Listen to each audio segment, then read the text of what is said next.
عليكم السلام حبيبي استاذ علي. والله بخير الله يسلمك يرحم والديك. عندي البان الموصل، محلات البان الموصل، جيمر، البان، جبنه، لبنه، ايش تريد عندي؟ تمام. كذا على هذا الجبن، ايش نوع هذا الجبن؟ هذا جبن مات جمس كيلو ب 8. ايه. هذا جبن مات جمس. ايه 8000 ب 8000 الكيلو. يسمونه جبن عرب هذا. ايه نعم. هذا وهذا من هذا جيمر حياتي. هذا جيمر شغلنا البان الموصل. تمام. ايش السعر هذا؟ هذا الجيمر كيلو ب 18 حبيبي. هاي شنو؟ هاي القشون والبقر. ايه. ايش الكيلو هذا؟ كيلو ب 10. تمام. هاي شنو لا؟ هذا جبن مال العرب الاصلي. جبن مال العرب تمام؟ نعم. زين.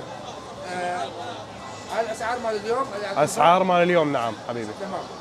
وش موقعك؟ موقعي الموصل جانب الايمن سوق الشعارين، مقابل جامع النبي جرجيس، البان الموصل. البان الموصل. من يجوك العالم يشترون من عندك؟ معروفين خير من الله، من الخارج من الداخل. تمام. هذا قليل، هذا مال جمس. هذا القمر مال جمس، حليب مال جمس مرد. ايش خسر هذا الحليب؟ حليب بطل الف حياتي. هذا ياخذونه علاجك وعم تاخذونه؟ ياخذونه نعم نعم. عنده كسر عنده شيء؟ لا يستخدمونه عادي يعني. تمام. الله يسلمك ويرزقك. يرحم والديك، مشكور حبيبي.